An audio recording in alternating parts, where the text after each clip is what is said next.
तारक मेहता का उल्टा चश्मा के 13वें एपिसोड में दिखाया जाता है कि दया भाभी खुद के लिए और जेठालाल के लिए लाल कलर के कपड़े निकाल कर रखती है। जेठालाल लाल कलर के कपड़ों के साथ लाल कलर के सॉक्स देखकर गुस्सा हो जाता है। उतने में वहां पर चंपक चाचा जी आ जाते हैं। जेठालाल को गुस्सा करते देख खुद जेठालाल पर गुस्सा करने लग जाते हैं। उतने में दरवाजे की बेल बजती है। चंपक चाचा जी दरवाजा खोलने के लिए चले जाते हैं। दरवाजा खोलकर देखते हैं तो बबीता जी घर पर आई होती है। चंपक चाचा जी सबको आवाज लगाकर बाहर बुला लेते हैं।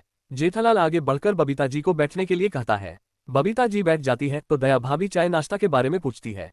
बबीता जी चाय नाश्ता लाने के लिए मना करती है। बबीता जी के मना करने पर भी जेठालाल जबरदस्ती दया को नाश्ता लाने के लिए कहता है। उस पर बबीता जी दया को रोकते हुए मुझे नाश्ता नहीं आपकी एक साड़ी चाहिए ऐसा कहती है। जेठालाल बबीता जी को पूछता है कि कोई फंक्शन है क्या। उस पर बबीता जी कहती है कि कल गोकुलधाम सोसाइटी में सामूहिक रक्षाबंधन मनाने वाले हैं। मैं इतनी एक्साइटेड हूं कि सोच रही हूं आज ही रक्षाबंधन मना लूं। ये सुनकर जेठालाल डर जाता है और अपनी जगह पर खड़े हो जाता है।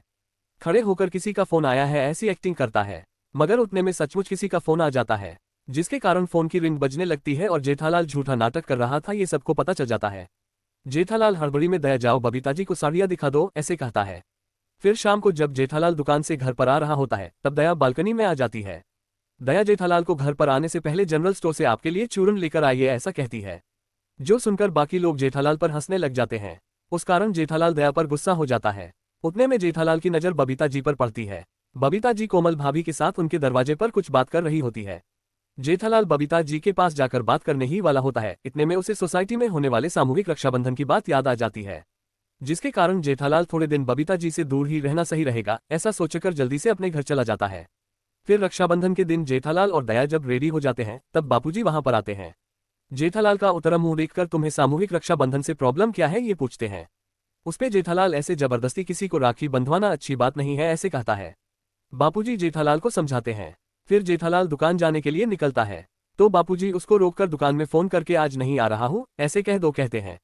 चंपक चाचा जी की बात सुनकर जेठालाल दुकान में नट्टू काका को फोन करने की एक्टिंग करता है। उतने में दया मैं नट्टू काका को आप नहीं आ रहे हो ये बताती हूँ बोलकर जेठालाल के हाथ से फोन छीन लेती है। तब दया को पता चलता है कि फोन तो लगाया ही नहीं था। फिर दया अपने हाथ से नट्टू काका को फोन करती है और आज आने वाली पार्टी को आने से मना कर दो ये कहती है। सामने से नट्टू काका पार्टी तो कल ही आकर जा चुकी है ये दया को बताते हैं। जेठालाल झूठ बोल रहा है ये साबित हो जाता है। उस पर जेठालाल अरे मेरे दिमाग से ही निकल गया, कल मीटिंग हो चुकी है ऐसा बहाना बनाता है।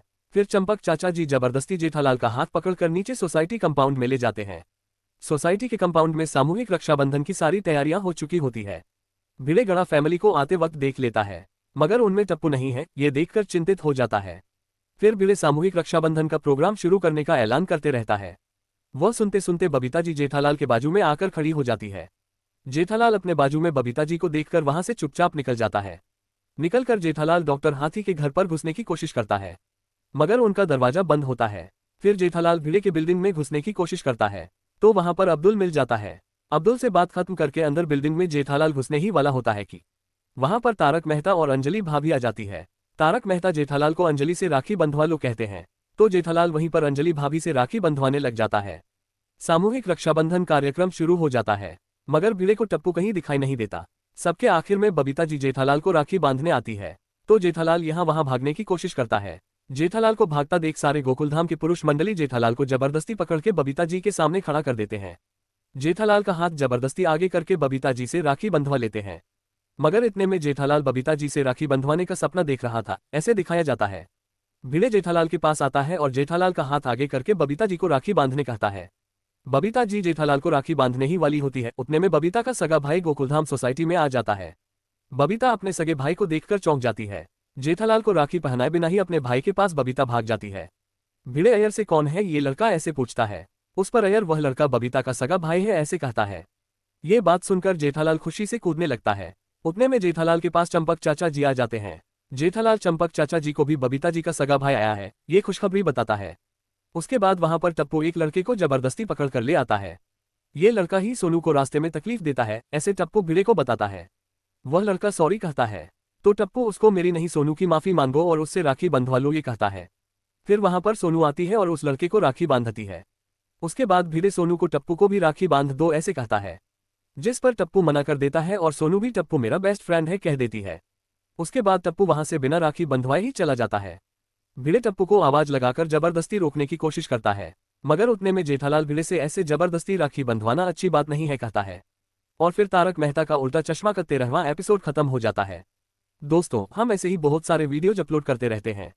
वो वीडियोज आप तक जल्द से जल्द पहुंचाने के लिए अपने चैनल को सब्सक्राइब कीजिए।